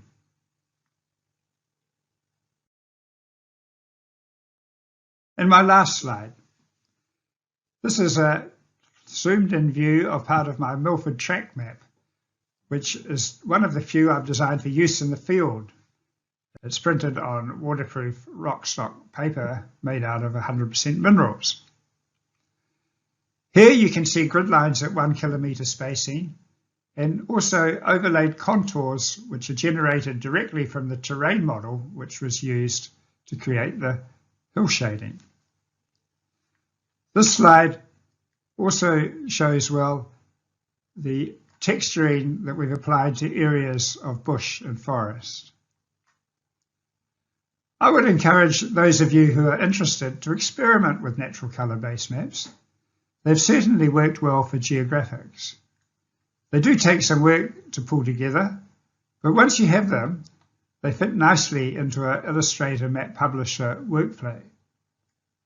Now, I'm a big fan and a long-time user of Adobe Illustrator and Avenza Map Publisher. Together, they provide me with all the tools I'm ever likely to need for static mapping. As already mentioned, I'm still learning new tricks, and I still haven't managed to explore everything they have to offer. Thank you for your time.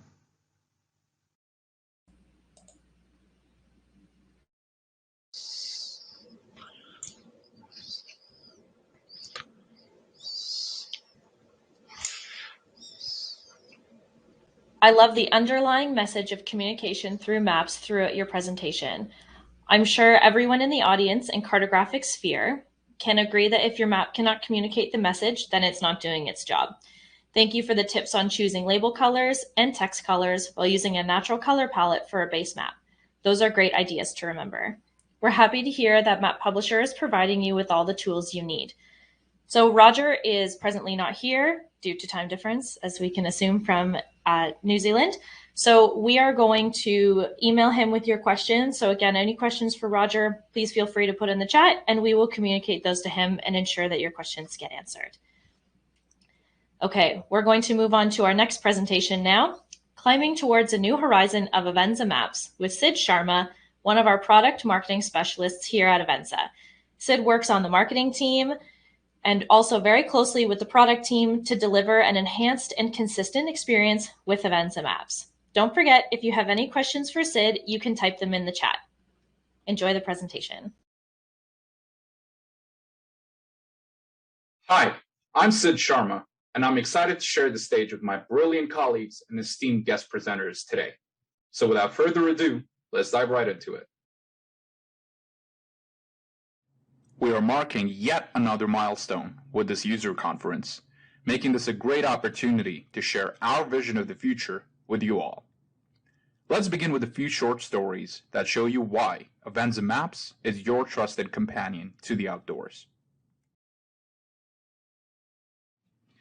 A firefighter since the 80s, and now an air tactical group supervisor for Arizona State Forestry, Bruce Bank has seen it all.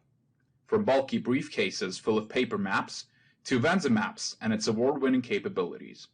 The difference? With Avenza Maps, he's able to guide his team and stop the fire before it becomes unstoppable.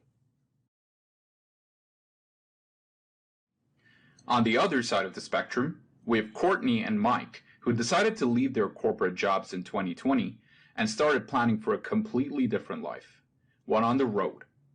Accompanied by Avenza Maps and of course their dog Penny, they're able to go off-grid even while being completely offline. Finally, Selkirk College, located in Castlegar, BC, has been delivering environmental science training since 1966 and adopted a lesser-known PDF maps into their degree and diploma programs more than a decade ago. Today, they trust Avenza Maps as their primary platform for GIS and data collection out in the field. These incredible stories are what unite us and help us realize our objective, making your outdoor experience better. And we're pushing the boundaries even further with Avenza Maps New Horizons. Embracing the true colors of the outdoors, the all-new Avenza Maps is here to help you navigate with confidence. That means owning your next adventure or taking full control of your fieldwork, essentially allowing you to do what you do best, but better than ever before. We have quite a few things in store for you with this new wave of changes, starting with the improved ability to easily find the map you need in the revamped Avenza Map Store. Browse by your favorite activity among many other filters, or simply get started by finding maps near you. We also adopted a modern design language and reworked all of our icons, colors, and screens from the ground up to deliver the same functionality and features you've come to know and love, but now with a fresh look and clean design. This is just the first step in bringing an improved overall experience right at your fingertips. Speaking of improving your experience, our team has worked hard to bring you our brand new Quick Guide and Field Guide. Knowing how to use our great features can make all the difference when you're hiking, camping, going for a walk, or working in the field. These guides will help you do exactly that and go even beyond and help you make the most out of your Avenza Maps experience. The Avenza Maps Quick Guide is designed to quickly get you up and running, and the best part is that anyone can take advantage of it, even if they have no previous experience with the app. The Avenza Maps Field Guide, on the other hand, is for professionals and adventurers who want to take total control of their outdoor experience.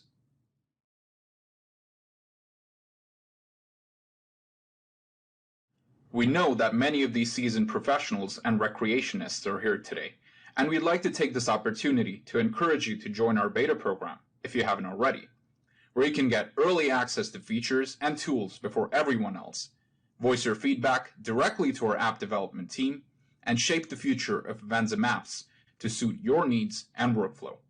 Not to mention, our top contributors are entered into a draw to win various prizes. We've also begun active user testing sessions, where we talk to users relevant to each release and explore the app in depth with them to get their feedback before the feature gets released and empower them to improve their workflow.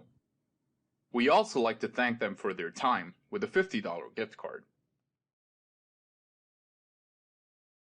We have taken note of the many incoming feature requests from dedicated users, and we're actively listening and prioritizing them. We have a lot of things planned for the app, and I'm excited to share a few of those plans with you all today. Right off the bat, base map compatibility has been one of our most requested features for quite some time. I'm happy to let you know that it is in the works and is coming soon to your device. In fact, you can enjoy this incredible feature right away through an Easter egg left behind by our team by simply searching for the keyword basemap in the My Maps section. Go ahead and give it a try.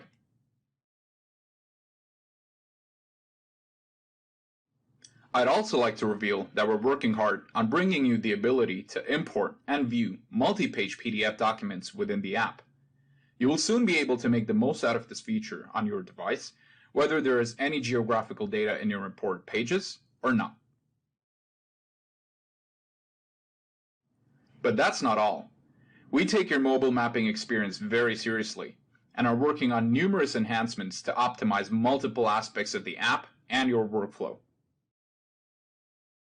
We will soon be introducing elevation data services, which will allow you to measure ground level elevation and altitude for place marks you've created. This feature will help build more accurate tracking profiles in the future. Background downloading will no longer require you to keep the app active while importing large maps or data files, including downloads from the Map Store, so that you can focus on what's important while we take care of the rest. This will also make future base map caching more convenient. Lastly, Avenza Maps is going to support geo-packages very soon, which will allow you to bundle vector and raster data in a single file.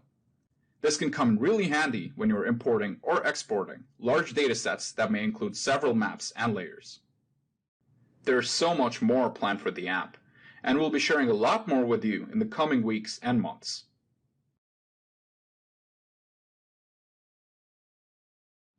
With that being said, the next time you're out on a solo adventure or with family and friends, consider taking it up a notch with Avenza Maps Plus.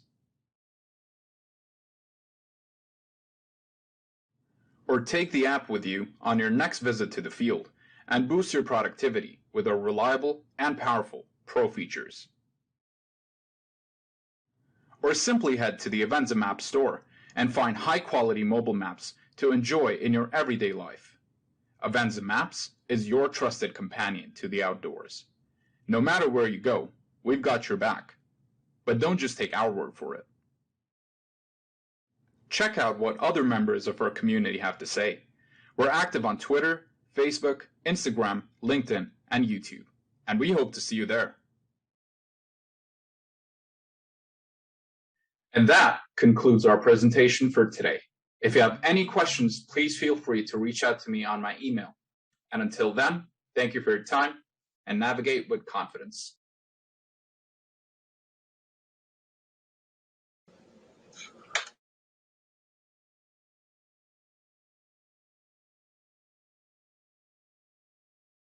In the round window, it's amazing to see the progress that has been made on Avenza Maps. Over 10 years old and still looking better than ever. And what an amazing set of new features to look forward to. I'm sure they'll be very warmly received by all of our customers. It's very exciting times. We had a couple of questions in the chat. Will this be a new app or a revision to the existing? The answer to that question is this will be a revision to the existing app and one of the biggest ones by far. There was a question around the Avenza field guide. So as Chelsea replied, we're working on the new website and it will be posted there shortly. We can email you a copy as soon as possible. So now on to our next presentation. My co-host Rebecca will be exploring the new Avenza Map Store and providing more details on the new tools, features, and search functionality within the store. Feel free to type any questions into the chat panel as well, and I hope you enjoy it.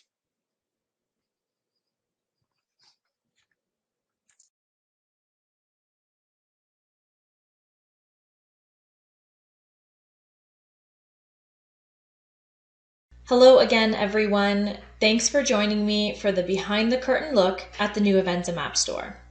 A big thank you to Sid for going over the rebrand of the app and the future visions for the app. While the app team has been working diligently to release Avenza Maps 4.0, our web store team has been working to rebuild the site from the ground up. Over the years, we've been able to receive a lot of direct user feedback through our support center, publisher onboarding sessions and interactions, and app reviews. We are constantly taking this feedback and putting it into action with our updates. But by releasing such a massive update through the rebranding process, we are able to take more of this feedback than ever before and use it to improve our user experience across the board. Today, we'll be going over a few things, primarily the new search, product reviews, perks of the new platform, and what's to come. So we'll start off with a quick refresher of what the current website looks like. If you visit avenzamaps.com, you'll be directed here. We'll see the Map Store search, the map product information page, the publisher blog page, and the Avenza Maps blog page. Now, with the new platform, we've completely redesigned everything from top to bottom. The new platform is simple and clean, and we'll get right into exploring it. First, we will take a quick look at the home page. One of the goals of the new website is to make it easier to find the maps that users are looking for and publishers want to sell. From the beginning, we wanted our users to understand in a quick glance what the value proposition of Avenza Maps is. The intent of the redesigned homepage is to put the maps we have available front and center. Instead of having to hunt for a search page, users can search for maps right away from the homepage. We want the homepage to be a more cohesive experience than before, where users can slowly scroll down the page and learn more about the app and products in a fun and digestible way. They can discover our features in a way that feels organic. Now, let's get right into exploring and learning about the new features. One of the main features we've completely redone is the search. Some of the new features of our search that will help users find more relevant content quicker are AI technology that learns from user behavior to update results and ranking criteria, more typo tolerance and suggestions, a custom synonym database, both manual and AI generated. So this means that when you type in Nat Geo instead of National Geographic, or NOAA instead of National Oceanographic and Atmospheric Administration, the search understands what you're looking for and pulls up relevant maps. The search results also refine as the user types, and there is a custom ranking to refine which types of maps show up for which searches. So we have our general search and then our advanced search. And we're going to start by looking for a specific place. And we're going to look for Banff in Alberta. So first we can see that there is a curated collection of maps at the top. And what that means is that it's a group of maps together from different publishers for the same location. This is a geographic collection page. Geographic collection pages will allow users to search through curated collections based on national parks, popular landmarks, and well-known travel destinations. After that, we can scroll down and see the individual maps listed below. And there are lots of individual maps listed below. We can also see, if we click on the Locations tab, specific locations with Banff, and then under the Pages tab, if we had any pages that relate to Banff, they would be there. So we're going to go ahead and click on the Geographic Collection page of Banff, and we're taken to a page that houses a large collection of Banff-specific maps. You'll notice the nice header image and the description there. Scrolling down, we will see pages of maps that are available. And the maps appear quickly, and you can easily sort through them as you see fit.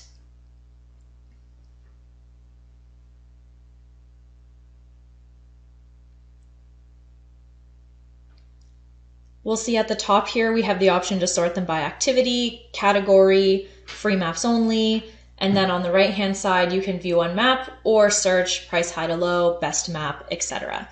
So with the new map store, we've also undergone a recategorization of maps. The recategorization better distinguishes between map type and use case, where the lines were previously blurred. And now you may ask, what's the difference between a category and an activity? Well, let me give you an answer.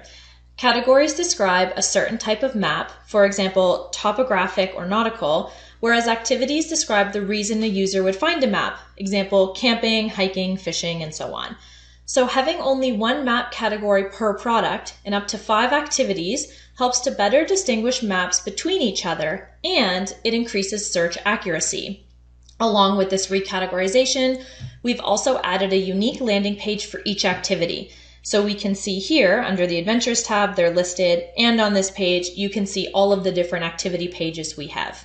So for example, we even have an entire activity page dedicated to fishing maps.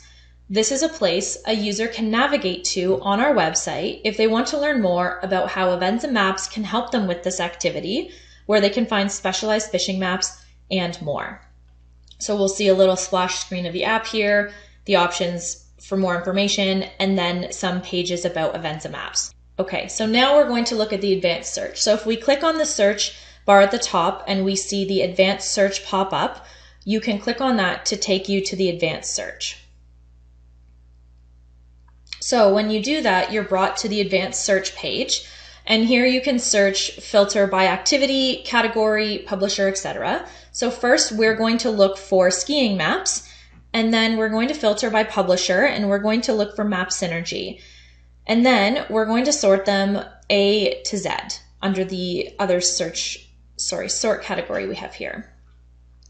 And we'll see on the left the maps update to be sorted A to Z. And then we also have the option on the right-hand side to search on the map. So you can use the search this area button at the top here to search in one specific geographic location. The advanced search is very useful for narrowing down your selection of maps. So we're going to continue with our activity pages. We can find them again on the right here under Adventures, but you can also search for them under the search bar. So we're going to look up fishing maps again, and we'll see things come up under the locations and the maps update on the left, but we're going to go to the pages and we're going to look at the fishing activity page here. So we're going to scroll through the page again, and at the bottom of the activity page for fishing, we have some collections, geographic and publisher collection pages. Now, the publisher landing pages have been completely redone as one of our new features. So we're going to look at Angler's Edge mapping and check out their publisher landing page. Publisher landing pages also allow users to discover publisher pages from the homepage of the website and allow publishers to better tell their story about their maps or their company. So we can see that there's a nice custom header image, and publishers can add in their own text. We're working towards adding in the ability to link a publisher's social media right from their publisher page and add in their logo. From the publisher landing page, we're going to look at the next new feature, which is product reviews. You can see here that under a bunch of these maps, they have starred ratings. Now, the reviews are one of my favorite features on the new store because reviews help build trust and credibility with users. So 2 weeks after a map is purchased, users receive a polite request to write a review for the map. All the reviews are checked and vetted by our team for accuracy and relevancy. For example, if the review raves about the map but only gives 1 star, we'll reach out to the user for clarification. Or if the review is for the app itself, not the map, it will not be posted.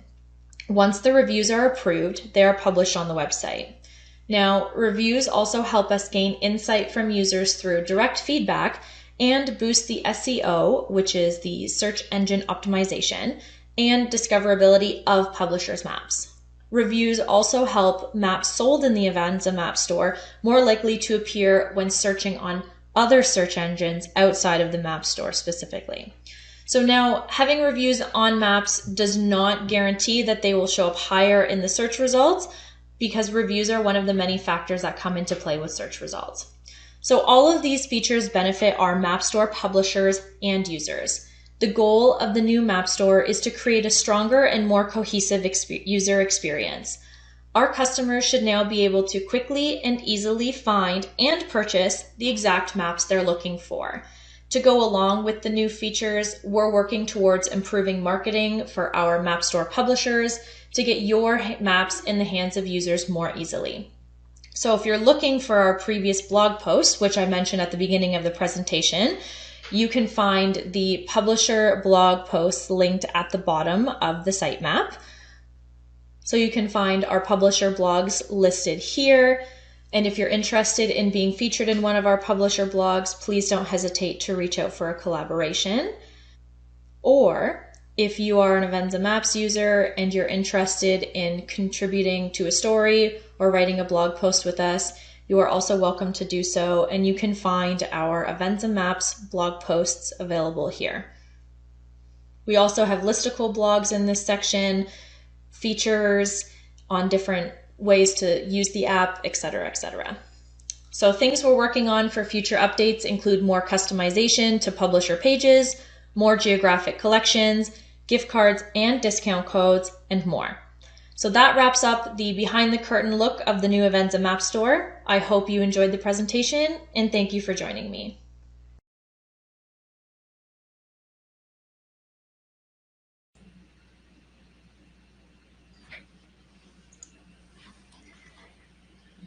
That was great, Rebecca. I really can't wait for the new Avenza Map Store. A great work showing it off for us.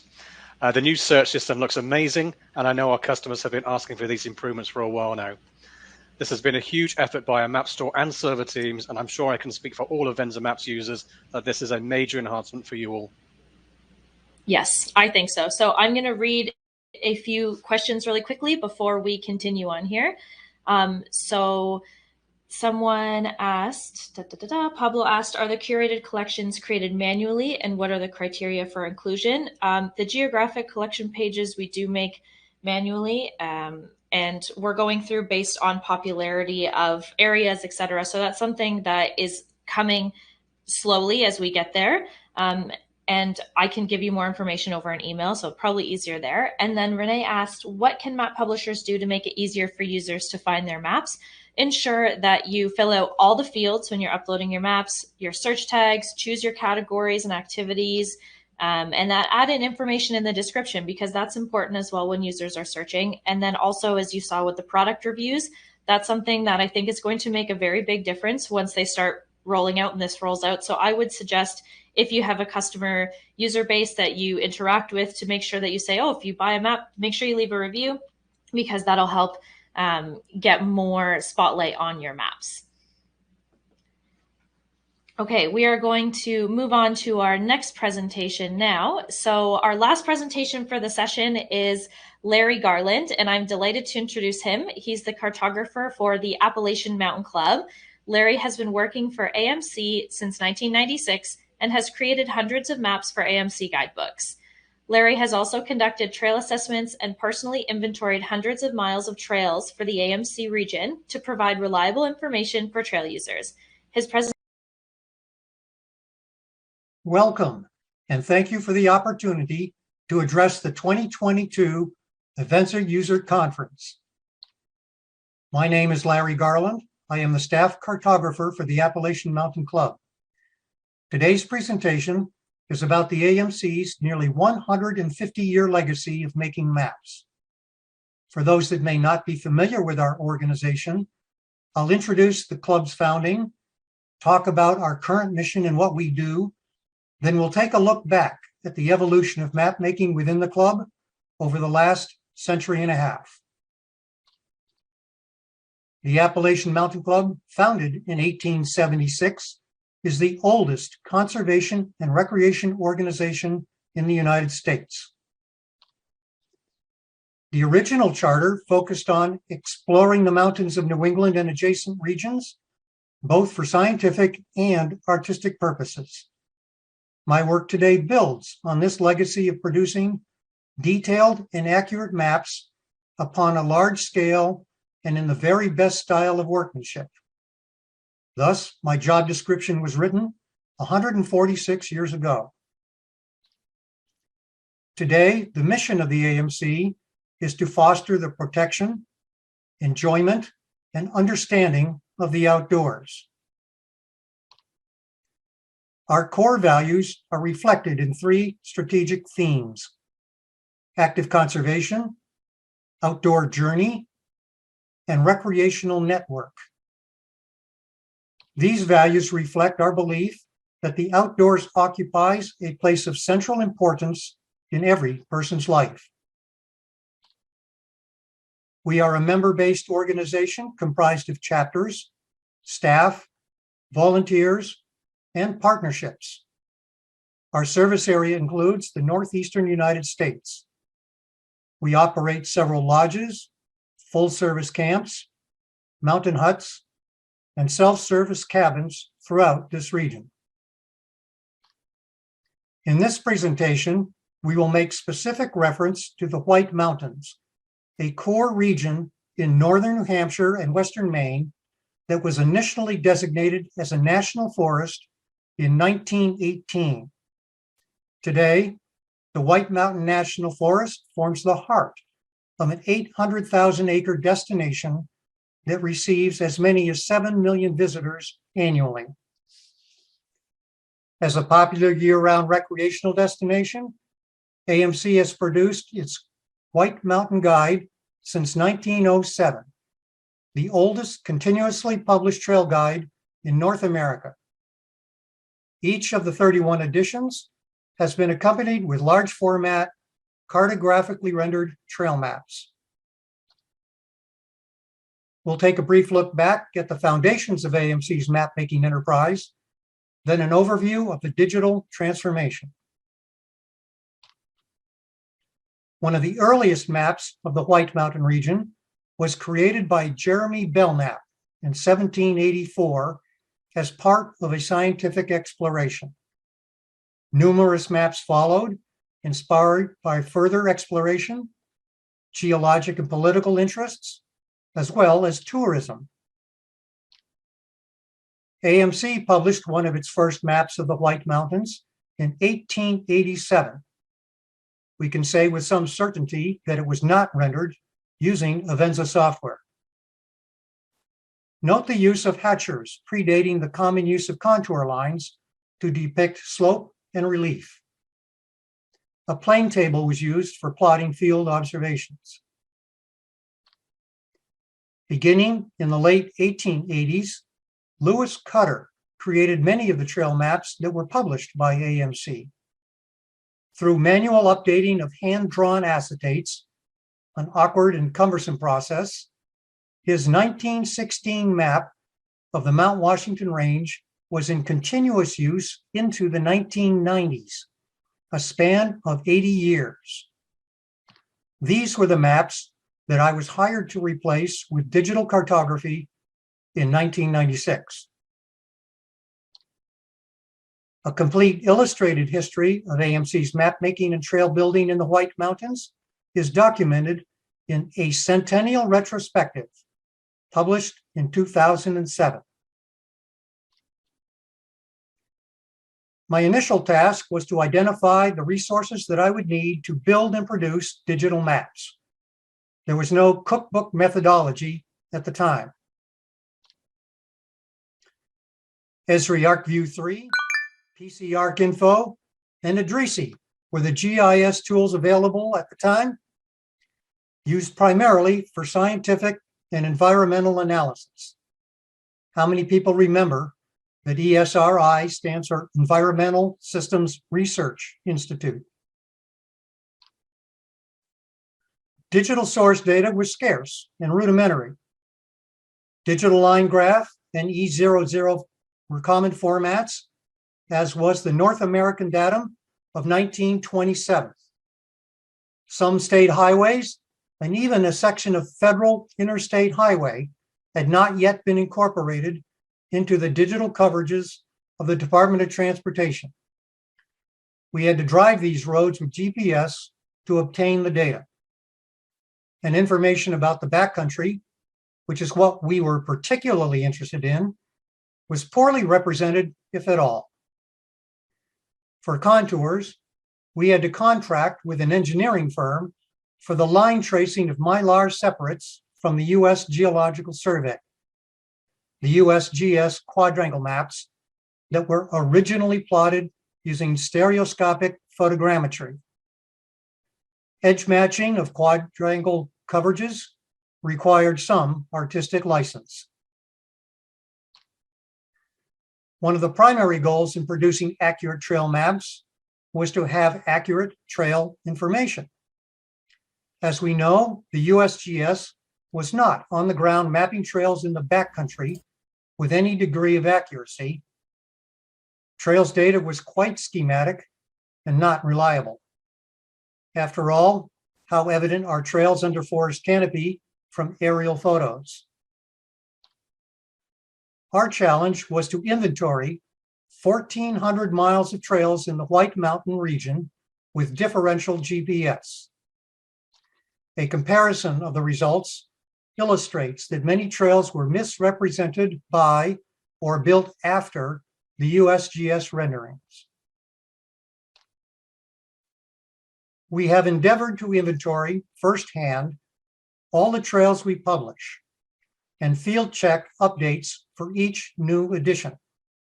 We have found that crowdsourced trail information can be lacking or unreliable with respect to permissible public access, recent trail relocations, amenities, potential hazards, and condition of treadway features.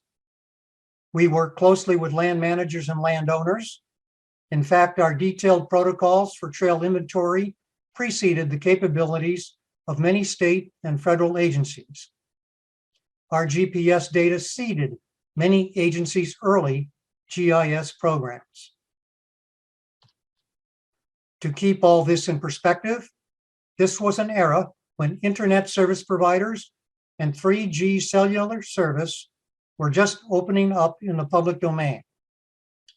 GPS Block 2 satellites were subject to selective availability, the intentional distortion of real-time GPS positioning for national security purposes.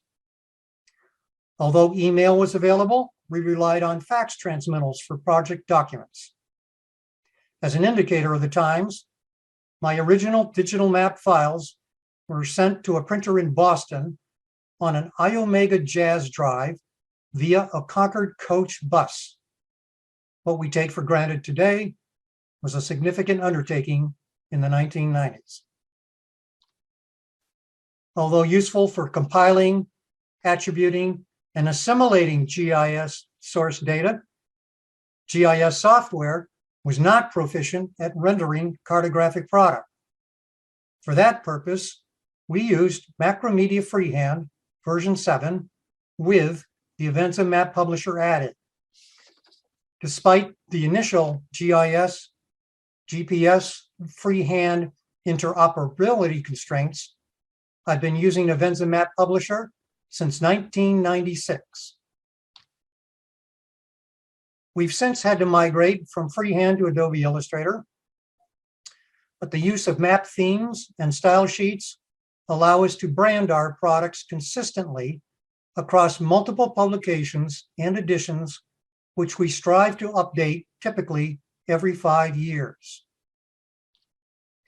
In addition to the White Mountain Guide, AMC has produced recreational trail maps for several regions throughout the northeastern United States, requiring field inventory, data collection, and assimilation in several states.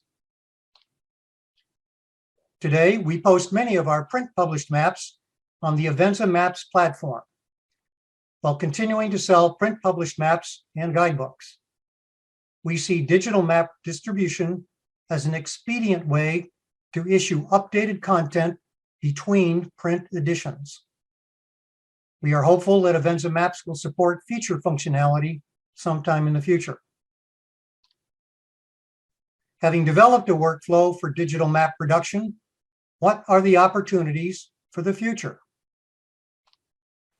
With the availability of LiDAR data, we are now able to produce more detailed terrain models, along with more accurate contours, summit locations, and elevations. These terrain models can be used for trail statistics, such as superficial distance and slope, provided that the high-density terrain models and accurate trail data, which is densely granular and smooth, are used. 3D visualization and viewshed analyses are critical tools for informing our conservation policy, such as the appropriate siting of energy infrastructure projects and land use planning that could potentially impact natural and recreational resources. Thank you for this opportunity to share AMC's history of mapmaking with you. I'd be happy to entertain questions and discussion. Wow, Larry, that was very interesting. It's great to learn about the history of AMC and how the maps have evolved through the times. I think it's also important to understand how we've come to have the data we do today. So thank you for sharing the many steps that have gone into creating such accurate maps for the AMC and others. It's also great to hear how Map Publisher's tools help you easily update your maps. I think you might take the position as one of our longest Map Publisher users. Thank you for your wonderful presentation. So there are a few questions in the chat that have popped up asking how often the digital maps uploaded to the Map Store are updated and how you set up your style sheet themes. So if you have a chance to answer those, Larry, that'd be great. If not, we'll get the answers back to you later. So now we're going to take a short break and we will be back with you at 1:45 Eastern Standard Time for session 3. Please see a poll for session 2 before you stretch your legs, and we'll see you in a bit.